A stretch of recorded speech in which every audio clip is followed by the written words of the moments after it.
The recruitment hall of the Galactic Defense Initiative buzzed with tension. Admiral Kextar drummed his four-clawed fingers against the metallic desk, his reptilian eyes scanning the latest batch of test results. Another failure. The 100th failure this month. Unacceptable, he hissed, his forked tongue flicking out in frustration. The fate of 17 star systems hung in the balance, and not a single recruit had passed the command aptitude test in 6 months. The CAT wasn't just any military exam. It measured something deeper than tactical knowledge or physical prowess. The ancient AI that administered it searched for an indefinable quality that separated true commanders from mere soldiers. The kind of leaders who could unite fractured alliances, inspire courage in the face of extinction, and make impossible decisions that would echo through history. Marcus Chun pushed his cleaning cart down the pristine corridors of the recruitment center, humming an old Earth tune. At 53, he'd been the night janitor here for 12 years. He paused outside the testing chamber, peering through the observation window. Another young hotshot was failing spectacularly. The recruit, a muscular Vorthan with impressive military credentials, was shouting at the holographic scenario, trying to force his will upon simulated troops who wouldn't listen. Marcus shook his head and continued mopping. He'd seen thousands of recruits come through these doors. The cocky ones, the brilliant tacticians, the decorated heroes. They all had that same look when they failed, complete bewilderment, as if their entire worldview had shattered. The testing chamber door hissed open, and the Vorthan stormed out, his blue skin flushed purple with rage. He kicked Marcus's mop bucket, sending dirty water cascading across the floor. "Watch where you're going, janitor!" the recruit snarled before stalking away. Marcus sighed and went to get fresh water. He learned long ago not to take it personally. Failed recruits always needed someone to blame, and who better than the invisible man with a mop?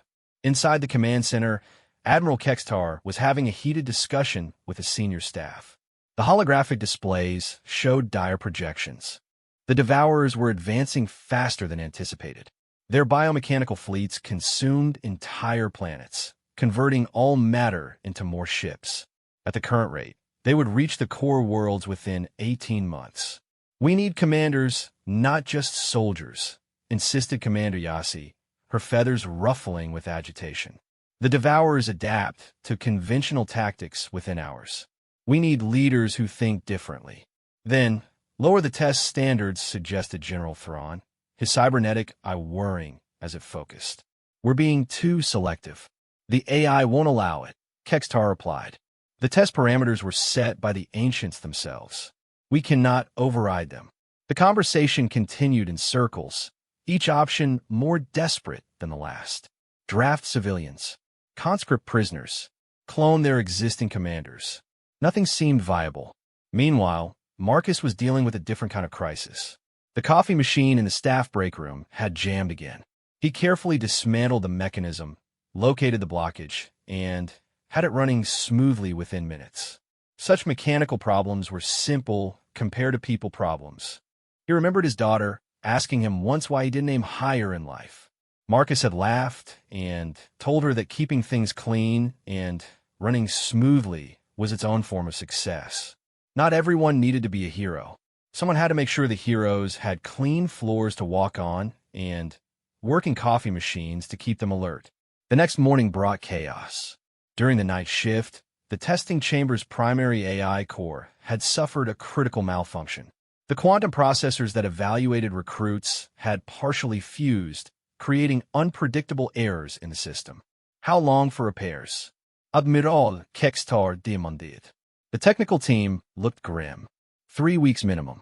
"We'll need to ship in components from the Nexus Prime facility." "We don't have 3 weeks. There are 10,000 recruits waiting to be tested." Chief Engineer Dalvik manipulated his tentacles nervously. "The system is still partially functional. It can run tests, but the results might be unreliable. It's randomly flagging personnel files throughout the building, not just registered recruits." As if to prove his point, the testing chamber suddenly activated. The doors sealed, and the holographic projectors came online. But the chamber was empty. "What's it doing?"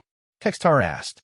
It appears to be searching, Dalvik replied, studying the readouts. The AI is scanning the entire facility, examining everyone in the building. In the sublevel maintenance area, Marcus felt a strange, tingling sensation. He looked up from the ventilation unit he was servicing to see a scanning beam pass over him.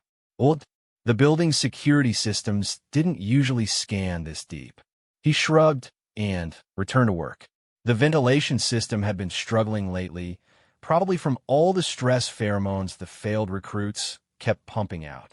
He made a few adjustments, rerouting the airflow to better disperse the chemical cocktail. Small things, but they helped keep everyone calmer. The command center erupted in alarm. Every screen flashed the same impossible message. Candidate identified. Highest command potential detected. Kickstar demanded. Which recruit? Dalvik's tentacles went rigid with shock. It's not a recruit. The system has flagged the night janitor. Marcus Chun, maintenance staff, level 3. The room fell silent. Then, General Thrawn laughed, a harsh barking sound. The AI has finally lost its mind. A janitor?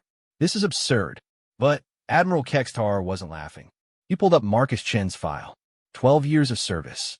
Perfect attendance. Chun, Kextar began, our testing system has flagged you as having exceptional command potential. Marcus blinked. Your testing system might need maintenance, Admiral. I'm just the janitor. Nevertheless, we'd like you to take the command aptitude test. What if it's seeing something we can't? A janitor. Thrawn spat the word like a curse. Next it'll be flagging food service workers and shuttle pilots. But Kextar remained thoughtful. Through the view screen, he could see an overwhelming enemy fleet approaching. Commander, when a simulated crew member panicked, Marcus didn't discipline them. He assigned them a simple task to focus on. When systems failed, he found workarounds using equipment in ways it wasn't designed for. When faced with an impossible battle, he didn't try to win.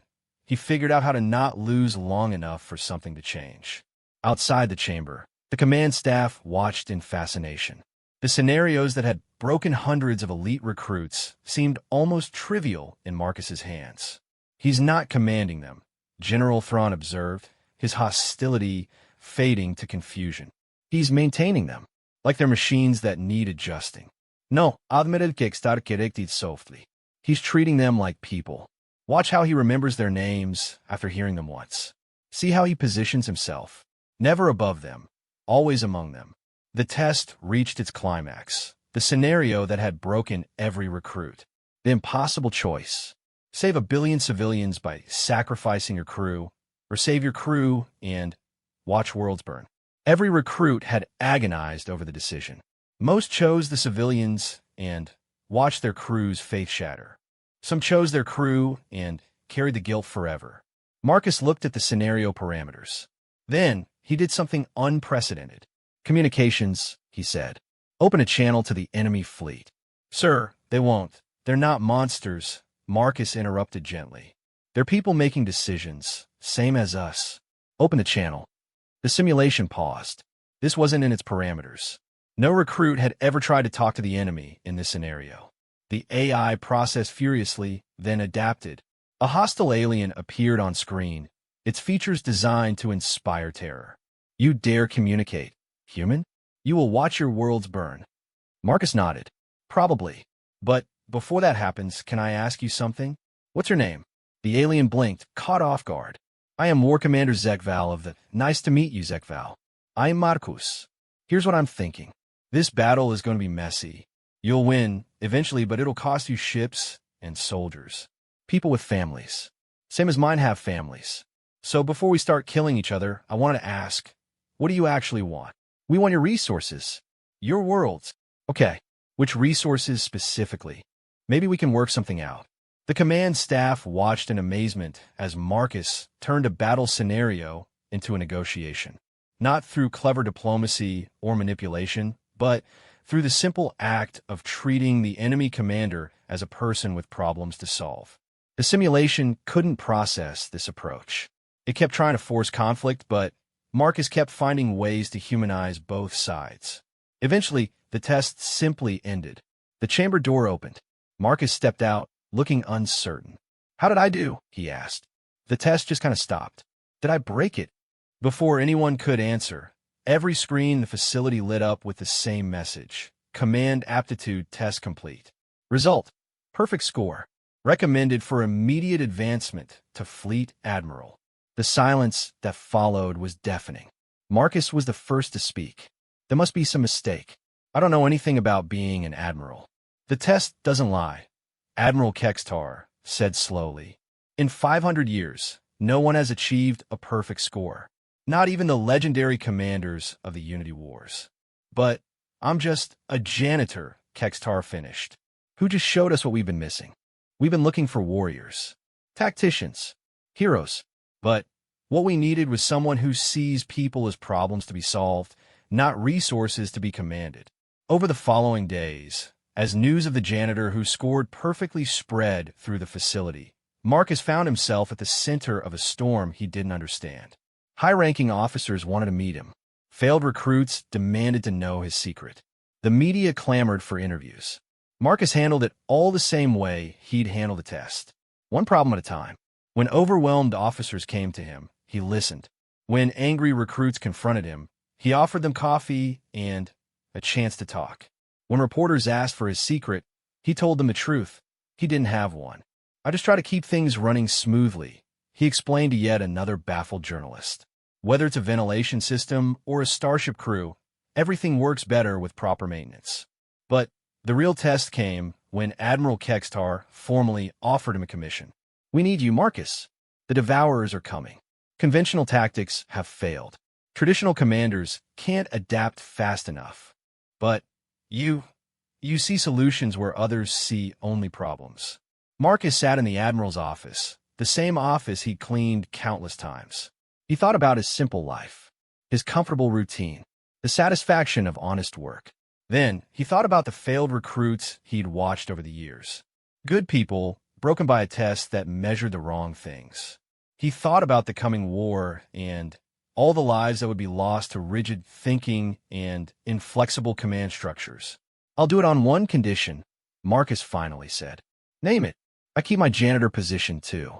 2 hours each night. Someone needs to keep this place clean, and it helps me think. Admiral Kextar's reptilian features twisted into what might have been a smile. I think that can be arranged. The integration ceremony was supposed to be a grand affair.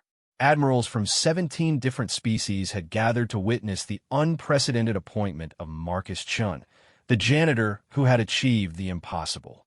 The great hall sparkled with polished metals and dress uniforms. Marcus arrived 15 minutes early, wearing his freshly pressed Fleet Admiral uniform. It fit perfectly but felt alien against his skin. He missed the comfortable familiarity of his maintenance coveralls. While waiting, he noticed a spillage near the refreshment table that everyone else was carefully stepping around.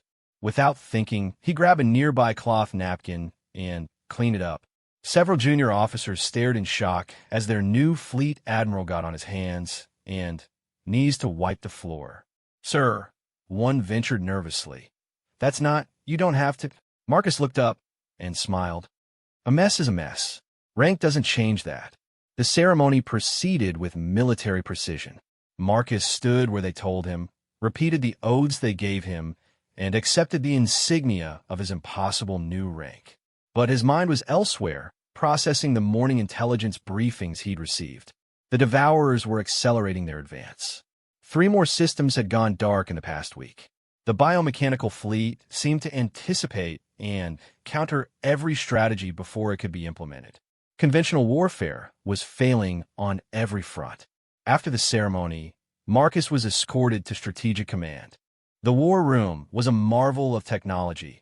Holographic star maps, quantum predictive models, real-time fleet positions updated by Ansible communication. 24 of the galaxy's most brilliant military minds were deep in heated debate. We need to make a stand at the Kepler line, General Thrawn was arguing. Mass our fleets, hit them with everything. That's exactly what they expect, Commander Yassi interrupted. Every time we concentrate forces, they adapt and overwhelm us. Marcus stood quietly in the doorway, observing.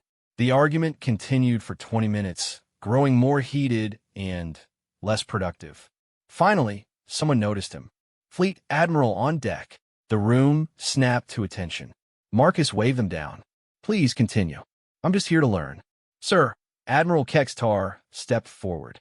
We were discussing deployment strategies for the 7th Fleet. Marcus studied the holographic display. The Devourer fleet moved like a virus, spreading and consuming. The Alliance forces retreated in organized patterns, always reacting, never initiating. Can I ask a basic question? Marcus said, what we actually know about them. Not their tactics or weapons, but them. Where do they come from? What do they want besides consuming everything? The room exchanged glances. General Thrawn cleared his throat. They're a hive-mind biomechanical species. They consume resources to reproduce. There's no negotiating with them. How do we know that? Because every attempt at communication has failed. How many attempts? The silence stretched uncomfortably. Finally, a junior analyst spoke up. 3, sir. All in the first month of contact. Nothing since. Marcus nodded thoughtfully. So we tried 3 times 2 years ago. It didn't work, and we gave up. He turned to the star map. Show me the patterns of their attacks. Not just where, but when. The display shifted, showing temporal data. Marcus studied it like he was diagnosing a faulty climate control system. There was a pattern, but not a military one. They're not random, he mused. Look at the timing. They always attack systems with heavy industrial output during production peaks. But they avoid agricultural worlds until after harvest seasons. So, General Thrawn challenged. They're maximizing resources. Or they're trying to minimize suffering, Marcus suggested. Think about it. They take industrial worlds when population is lowest, night shifts, minimal civilian presence. They wait for harvest to complete so no one starves. This isn't extermination. It's renovation. The room erupted in arguments. The idea that the Devourers might have any motivation beyond destruction challenged everything they'd assumed. But Marcus had already moved to the communication console. Lieutenant, I need you to calculate something for me. If the Devourers are converting matter to energy at their current rate, how long before they reach critical mass?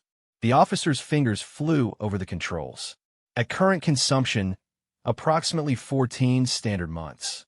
And what happens at critical mass? Unknown, sir. The energy buildup would be enormous. They could theoretically, the lieutenant's eyes widened.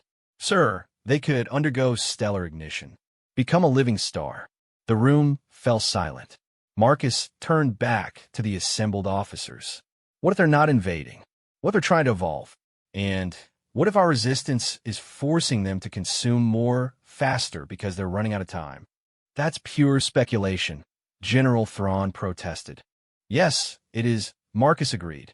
But our current strategy is failing. Maybe it's time to speculate. He assigned teams to investigate his theory. Some would analyze devourer patterns for signs of intelligence beyond hunger. Others would work on new communication methods. Still others would explore what stellar ignition might mean for a biomechanical species. And if you're wrong? Admiral Kextar asked privately after the briefing. Then, we'll have wasted time thinking differently, Marcus replied. But if we're right, we might be fighting the wrong war entirely. The next weeks were a whirlwind of activity. Marcus split his time between strategic planning and his nightly janitorial duties. The latter became his thinking time, the repetitive motions of cleaning, allowing his mind to process the day's information. He was mopping the command center late one night when Lieutenant Sarah Chun, no relation, despite the shared surname, found him. Sir, I've been analyzing the communication attempts like you asked. I found something odd. She projected a holographic waveform. The Devourers did respond to our initial contact. We just didn't recognize it as communication. Look at the energy signatures from their ships after each attempt. Marcus studied the patterns. They seemed random at first, but there was a rhythm to them. Like music, he breathed. They were singing to us. More than that, Sarah continued excitedly. The frequencies match stellar harmonics. The sound stars make. Sir, I think they were trying to tell us what they're becoming. Marcus set aside his mop. Wake the communications team. How fast can we rig speakers powerful enough to broadcast stellar frequencies? Sir, it's 3 in the morning. The Devourers don't sleep, Lieutenant. Neither should we. By dawn, they had cobbled together a massive communications array. Marcus insisted on keeping it simple. No complex messages or mathematical proofs. Just the pure, resonant tone of a G-type star, broadcast toward the nearest Devourer fleet. The response was immediate. Every Devourer ship in 3 systems stopped moving. Then, slowly, they began to pulse in rhythm with the broadcast. "They're answering," Sarah whispered. Over the following days, a strange dialogue developed. Not of words, but of concepts expressed through harmonics. The Devourers were indeed trying to evolve, to transcend their mechanical origins and become something new. Their consumption wasn't conquest. It was gathering enough mass to achieve stellar transformation. But they were dying. Their original star had gone nova prematurely, scattering them before they could complete their evolution. Now they raced against time, their biomechanical forms degrading, forcing them to consume faster and more desperately. The military leadership was split. Half wanted to exploit this weakness and attack while the Devourers were distracted. The other half, led by Marcus, saw an opportunity for something unprecedented. "We help them," Marcus proposed. "We guide them to uninhabited systems rich in resources. Help them achieve transformation safely, away from our populations. You want to help the enemy that's been destroying our worlds?" General Thrawn was incredulous. "I want to turn an enemy into something else," Marcus corrected. "Maybe an ally, maybe just a neighbor, but definitely not a threat." The debate raged for hours. In the end, it came down to a simple reality. They were losing the conventional war anyway. Marcus's approach, however unorthodox, offered hope. The logistics were staggering, moving entire fleets to shepherd the Devourers to suitable systems, evacuating colonies in their path, coordinating with beings that communicated through stellar frequencies. It should have been impossible, but Marcus approached it like any maintenance problem. Break it down into manageable parts. Fix what's urgent first. Plan for what's coming. Most importantly, communicate clearly and constantly. He assigned teams based on ability, not rank.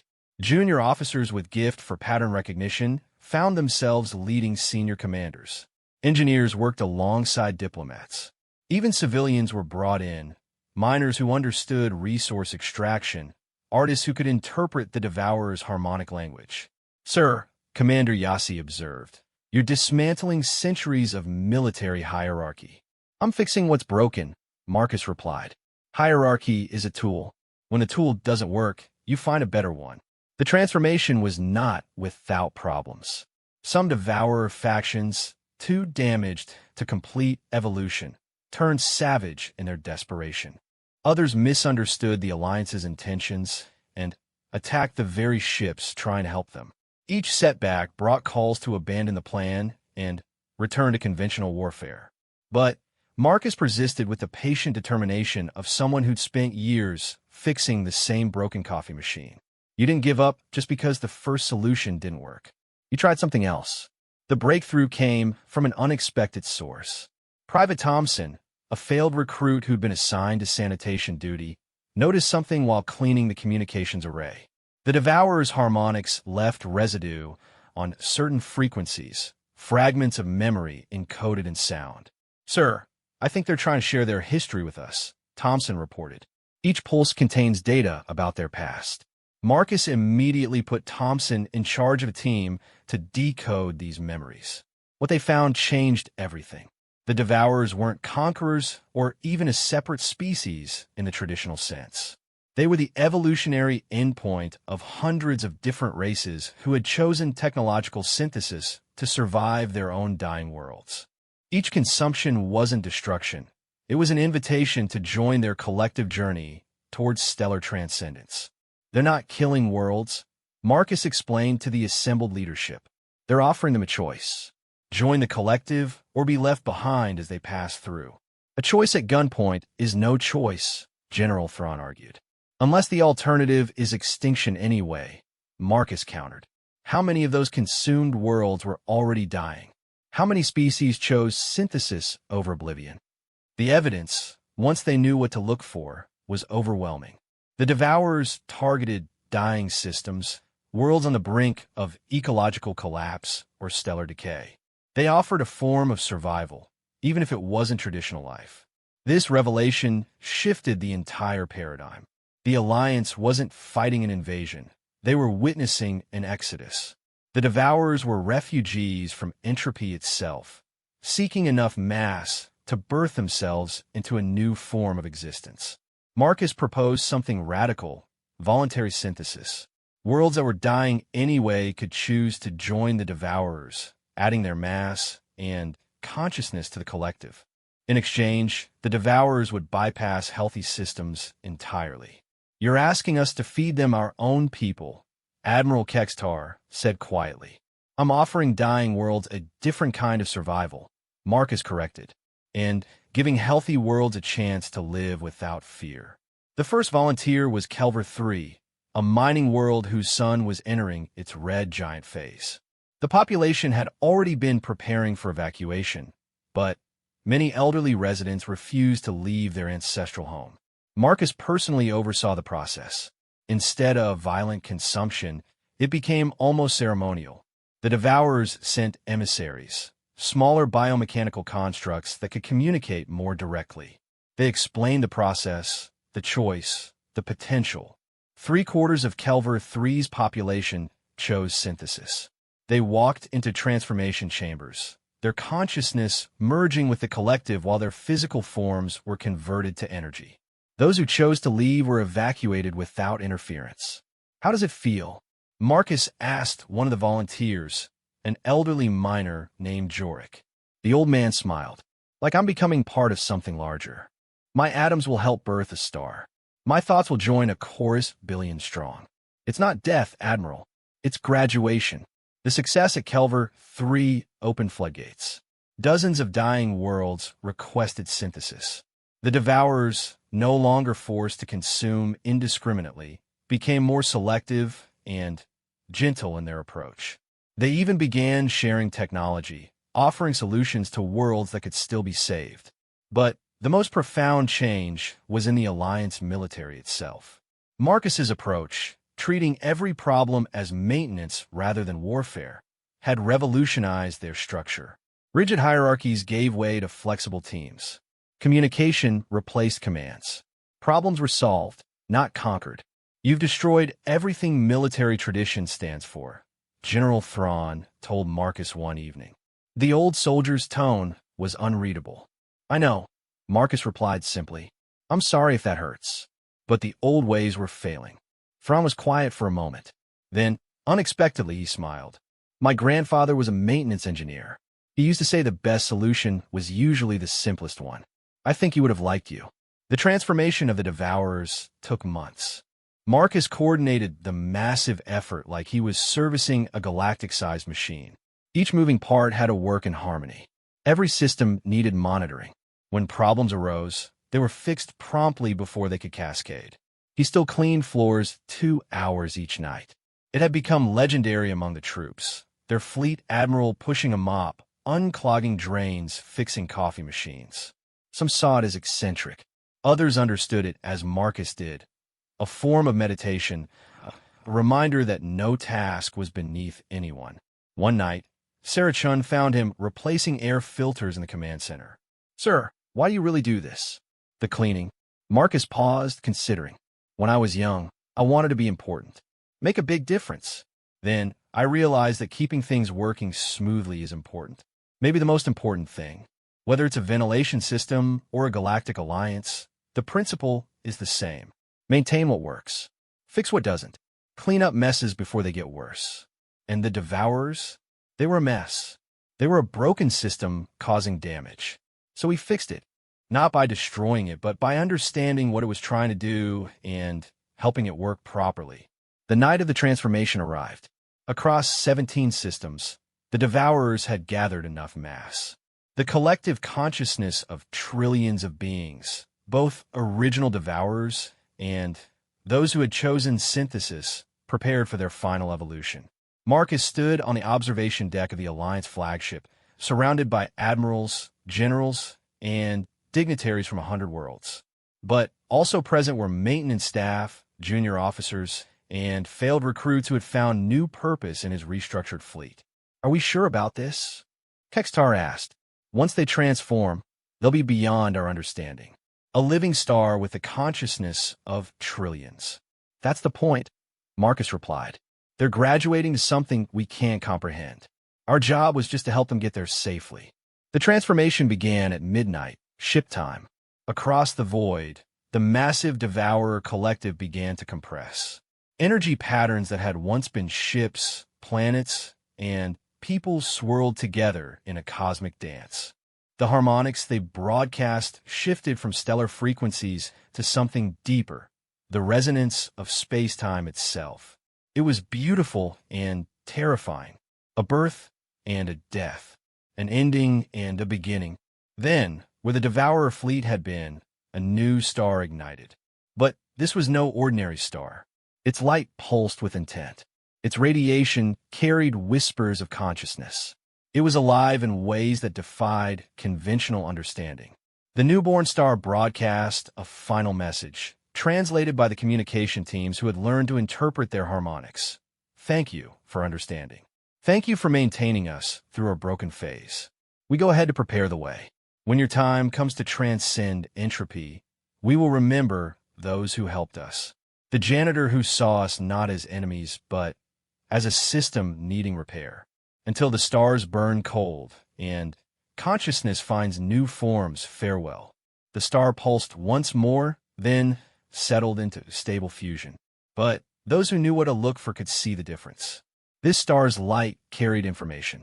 Its solar winds whispered secrets of transformation. It was a beacon for future species facing the same choice, evolve or fade away. In the aftermath, as the Alliance tried to process what they had witnessed, Marcus quietly returned to his janitorial duties. He had a report to write, a new fleet structure to formalize, and 17 systems to help rebuild. But first, the bathroom on Deck 7 needed attention. Lieutenant Thompson found him there, plunger in hand. Sir, shouldn't you be at the celebration? You just ended a war and midwife the birth of a conscious star. Marcus smiled. That toilet won't unclog itself, Lieutenant. Besides, tomorrow there will be new problems. Best to start with everything in working order. Thompson grabbed a mop. Mind if I help? Always room for one more on the maintenance crew. As they worked, the new star shone through the viewport. Its light was different from other stars, warmer somehow, more purposeful. It was a reminder that sometimes the best solution to a problem wasn't to fight it, but to understand it, to maintain rather than destroy, to fix what's broken by first understanding what it's trying to become. The war was over, but Marcus's real work was just beginning. The Alliance fleet needed restructuring from the ground up. The rigid military hierarchy had to give way to something more flexible and responsive. And there were still bathrooms to clean, coffee machines to fix, and floors to mop. But that was okay.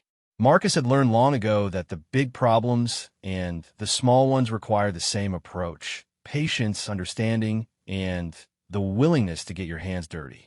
Whether you were cleaning a floor or saving a galaxy, the principle remained the same. Keep things running smoothly. Fix what's broken. And never forget that sometimes the janitor sees solutions that admirals miss, because they're looking at the ground while everyone else stares at the stars. The peace that followed the Devourer transformation lasted exactly 73 days. Marcus knew because he'd been counting, waiting for the next crisis. In his experience, one problem fixed usually meant another was about to break. It started small. Supply ships arriving late. Communication arrays experiencing static. Navigation computers giving slightly incorrect readings. Things that individually meant nothing, but collectively suggested a system under strain. Marcus noticed the pattern while fixing a stubborn waste recycling unit on the lower decks. The unit's failure wasn't mechanical. Its software kept trying to route materials to disposal chambers that didn't exist. Someone had been altering the ship's baseline programming, creating phantom systems. Sarah, I need you to run a full diagnostic on all fleet software, Marcus ordered, still elbow deep in the recycling unit. Look for any references to systems or locations that don't physically exist. Sir, that could take weeks. Then, you'd better get started. While his team investigated, Marcus continued his nightly rounds. The familiar routine of maintenance helped him think. Push them up. Check the pattern. Find a problem. Fix it. Repeat. He was replacing burnout lights in Cargo Bay 7 when the first ship vanished. The ANS Persistence, a science vessel studying the new conscious star, simply disappeared between status reports. No distress signal.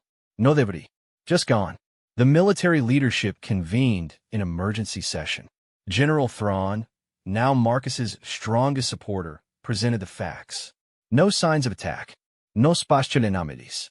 The ship reported all systems normal at 0300 hours.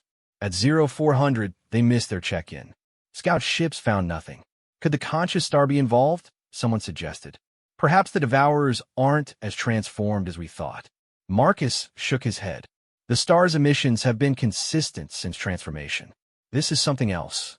He turned to Sarah, who had been working nonstop on the software analysis. Tell them what you found. Sarah looked exhausted but determined. Every ship in the fleet has phantom subroutines. Hidden code that references coordinates that don't exist in normal space. The code is old, older than our records. It's been copied from system to system for so long that no one knows its original purpose. Legacy code, Marcus murmured, like old plumbing in ancient buildings. Everyone assumes it must be important, so they keep it even when they don't understand it. Over the next week, 3 more ships vanished. Always the same pattern. Normal operations, then nothing. The phantom coordinates in their systems were all different, but they shared a common mathematical relationship. They formed a multidimensional pattern that hurt to visualize. Marcus assembled an unusual team. Not admirals and tacticians, but programmers, historians, and maintenance workers. People who understood systems and their failures. We're not under attack, he explained to his team. We're experiencing a malfunction. Something in our ship's fundamental programming is activating, calling them to coordinates that shouldn't exist. Private Thompson, now head of the Historical Systems Analysis Unit, made the breakthrough. Sir, I found references to something called the Protocol of Return in pre-Alliance archives. It dates back to the first interstellar flights, over 1,000 years ago. What kind of protocol? Unknown. The records are fragmented. But it was hard-coded into every ship's navigation system as a safeguard. Something about ensuring ships could always return to somewhere. The destination was classified beyond even Admiral-level clearance. Marcus felt the pieces clicking together. Old code, triggering now. Ships vanishing to impossible coordinates. A protocol of return. Someone or something is calling our ships home, he said. But home to where? And why now? The answer came from the conscious star. Its light patterns had changed subtly, broadcasting on frequencies that resonated with the phantom code. The Devourers, in their transformed state, had detected something humanity and its allies had forgotten or been made to forget. Sarah decoded the star's message. The Builder's Wake. The first protocol activates. All children must return. Builders? Admiral Keckstar's scales shifted to a worried purple. What builders? Marcus was already pulling up star charts, looking for patterns in the vanished ship's last positions. They formed a trajectory, all heading toward the same region of space. A region marked on every chart as empty void, devoid of stars or planets. There's nothing there, Commander Yassi observed. According to our sensors, Marcus agreed. But our sensors can't see coordinates that don't exist in normal space. He made a decision that would have seemed insane weeks ago. Prepare my personal shuttle. I'm going to follow our vanished ships. The protests were immediate and vehement. A fleet admiral couldn't simply fly off into void space chasing phantom coordinates. It was suicide. It's maintenance, Marcus countered. When pipes are backing up, you don't stand around theorizing. You follow them to the source and fix the blockage. He assembled a small crew of volunteers. Sarah Chun, his communications expert. Thompson, who understood systems history. A few engineers who specialized in legacy code. And, surprisingly, General Thrawn. Someone needs to keep you from doing anything too janitorial, the old soldier grumbled. They modified their shuttle's navigation system, allowing it to interpret the phantom coordinates. The moment they engaged the modified drive, reality hiccuped. The shuttle slipped sideways through space, following pathways that shouldn't exist. What they found defied comprehension. A vast structure, hidden in folded space-time. Not a space station or a ship, but something between a construct of impossible geometries that existed in more dimensions than human minds could process. And it was full of ships, not just the recently vanished vessels, but thousands of craft from dozens of species. Some looked ancient beyond measure. Others were designs Marcus didn't recognize, too advanced or too alien to comprehend. "It's a gathering point," Sarah whispered, reading the flood of signals. "Every spacefaring species eventually develops the protocol of return. It's a safeguard, ensuring they can always find their way back here." Back to what? Their answer came in the form of a presence. Not a being in any conventional sense, but a consciousness that permeated the structure. It communicated not through words or harmonics, but through direct understanding. The Builders, the first species to achieve interstellar flight, so long ago that stars had been young. They had seeded the galaxy with life, guided evolution, and then withdrawn to wait. The protocol of return was their gift, a way for their children to find them when they were ready. But ready for what?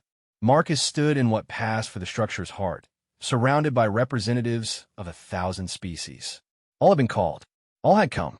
The Builder's presence pressed against his mind, offering visions of what was to come. The universe was older than anyone realized, and it was tired. Entropy wasn't just a law of physics, it was a cosmic exhaustion. Stars were burning out faster. Space itself was thinning. In 1 billion years, maybe less, there wouldn't be enough energy left to sustain life. The Builders had a solution. Not escape, but transformation. The conscious star born from the Devourers was just the first step.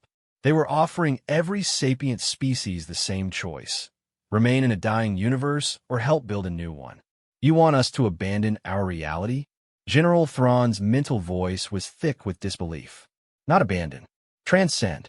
Carry forward what matters. Consciousness, creativity, connection, into a new framework of existence. One not bound by entropy." Marcus processed this with his maintenance mindset. The universe was a failing system. The Builders were offering not repair, but replacement. Like upgrading ancient plumbing with modern materials. "What happens to those who choose to stay?" he asked. "They live their lives in the time remaining. We force no one. But the protocol ensures all have the choice." The gathering lasted days, or perhaps years. Time flowed strangely in the folded space. Species debated, argued, shared their histories and hopes. Marcus found himself in the unlikely position of mediator, helping disparate groups understand each other's perspectives. He approached it like any complex maintenance job. Identify the components. Understand how they connect. Find where the friction points are. Lubricate, adjust, repair. The Vracs, a crystalline species, couldn't conceive of abandoning their mineral forms. The Etherians, beings of pure energy, feared losing their dispersed consciousness. Each species had its own concerns, its own vision of what transcendence might mean. Marcus organized working groups, not by species but by concern. Those worried about maintaining identity worked together. Those focused on preserving culture formed another group. Like fixing a building's systems, you addressed similar problems together, regardless of which floor they were on. Slowly, consensus emerged. Not agreement. That would have been impossible. But understanding. Each species would choose its own path, but they would share information and support each other's decisions. The humans were split. Some, especially the younger generation raised on stories of the Devourer transformation, were eager to transcend. Others, particularly those from agricultural worlds, couldn't imagine abandoning the soil they'd tended for generations. Marcus didn't try to convince anyone. Instead, he focused on ensuring everyone had accurate information to make their choice. He set up information exchanges, counseling services, even virtual reality simulations of what transcendence might entail. "You're not acting like a military commander," one of the Builders observed, their presence tinged with curiosity. "You don't order. You facilitate." "I'm a janitor," Marcus replied simply. "My job is to keep things running smoothly. Sometimes it means fixing what's broken. Sometimes it means helping people find their own solutions." The builder's presence pulsed with something that might have been amusement. "We seeded the galaxy hoping for warriors and philosophers. We didn't expect janitors to be the ones who understood." As days passed, patterns emerged. Younger species, those who had barely begun exploring space, mostly chose to remain. They still had adventures ahead, mysteries to solve, growth to achieve.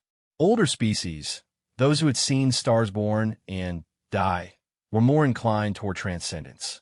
The conscious star sent messages of encouragement. The devourers had found joy in their new existence, experiencing reality in ways that matter-bound life couldn't imagine. They offered to guide others through the transformation, sharing what they'd learned. Marcus made his own choice quietly, without fanfare. He would remain, not because he feared change, but because there was still work to do. The universe might be dying, but it would take billions of years. Plenty of time for maintenance. "Someone needs to keep the lights on," he explained to Sarah, who had decided to transcend. "Make sure the plumbing works for those who stay." "That's what I do." The transcendence process, when it began, was both subtle and profound. Species that chose transformation didn't vanish dramatically. They faded gradually, their consciousness uploading into quantum substrates that existed outside normal space-time. Some became conscious stars like the Devourers. Others formed nebulae of living thought. Still others chose forms that had no physical analog, existing as pure information in the cosmic background radiation. The builders oversaw it all with infinite patience. They had waited eons for their children to mature enough for this choice. A few more centuries to ensure everyone was ready meant nothing to them. Marcus established the Maintenance Corps, a multi-species organization dedicated to keeping civilization running for those who remained. They would ensure trade routes stayed open, communication networks functioned, and knowledge was preserved. It wasn't glamorous work, but Marcus had never sought glamour. He found satisfaction in knowing that planets would still receive supplies, children would still learn in functioning schools, and someone would always be there to fix the coffee machines. General Thrawn, surprisingly, chose to stay as well. "Someone needs to keep an eye on you," he grumbled. "Make sure you don't try to mop the entire galaxy." The Great Exodus took 50 years. Species transformed at their own pace, in their own ways. Some through massive celebrations. Others slipped away quietly. The galaxy grew quieter, but not empty. Billions still remained, determined to live out their lives in the reality they knew. Marcus aged, as humans do. His hair went gray, then white. His movement slowed. But every night he still made his rounds. The title of Fleet Admiral had become almost meaningless. There were fewer fleets to command. But there were always floors to clean, systems to maintain, problems to solve. On his 80th birthday, the Conscious Star sent him a personal message. The Devourers remembered the janitor who had seen them not as enemies, but as beings in need of help. They offered him a place among them, a chance to transcend before his body failed. Marcus politely declined. "Still got work to do," he said, replacing a faulty light panel as he spoke. "But thank you for asking." The builders made one final appearance before withdrawing to oversee the new reality they were helping create. They gathered all who remained, projecting their presence across thousands of worlds simultaneously. "You who choose to stay, know that you're not abandoned. The universe still has beauty to offer, discoveries to make, life to live. And when the last star burns cold, when entropy finally claims all, what you have learned and loved will be preserved in the new reality. Nothing is truly lost." Then they were gone, along with 60% of the galaxy's sapient species. Those who remained faced a universe that suddenly seemed much larger and lonelier. But Marcus had dealt with bigger messes. He organized the survivors, not through military command, but through practical necessity. Supply chains needed rebuilding. Communication networks required maintenance. Knowledge had to be preserved and shared. He established maintenance hubs on key worlds, trained new generations in the art of keeping things running. The military structure completely dissolved, replaced by something more akin to a galactic utility company. Instead of admirals and generals, they had chief maintenance officers and system coordinators. It's not very heroic, a young recruit complained, learning to service Ansible communicators. Marcus smiled. Heroes save the day. Maintenance workers save every day. Which do you think matters more in the long run? The recruit considered this, then returned to her work with renewed focus. Marcus lived another 20 years, long enough to see the new structure take hold. Worlds that might have fallen into isolation stayed connected. Knowledge continued to flow. Children grew up in a galaxy that, while changed, still functioned. He died as he lived, quietly, without fuss, having just finished unclogging a particularly stubborn drain. They found him in the maintenance closet, tools neatly arranged, floors spotless, a small smile on his weathered face. The funeral was attended by thousands, in person and through Ansible connection. Not because he had been Fleet Admiral or the architect of the new galactic order, but because he was Marcus the Janitor, who had shown them that the highest form of service was keeping things running smoothly. They buried him with his mop and bucket, the tools of his true trade. His epitaph, at his own request, was simple. He fixed what was broken. The conscious star pulsed once at the moment of his passing, a farewell to the janitor who had understood. Across the galaxy, maintenance workers paused in their tasks, honoring one of their own. The universe continued its slow decline toward entropy. But, thanks to Marcus Chun and the maintenance corps he founded, it did so with clean floors, working lights, and properly functioning coffee machines. Civilizations rose and fell, but someone always ensured the basic systems kept running. And in the new reality being born beyond space and time, the transcended species remembered the lesson of the janitor, that true leadership wasn't about commanding from above, but maintaining from within. That problems were better solved than conquered. That sometimes the most important person in the room was the one holding the mop. The protocol of return remained active, ready for when the last inhabitants finally chose to leave. But until then, the light stayed on, the life support functioned, and somewhere on some world, a maintenance worker pushed their cart down empty corridors, humming an old song, keeping the universe tidy until the very end. Because that's what janitors do. They clean up the messes. They fix what's broken. They keep things running smoothly, even if the thing they're maintaining is reality itself.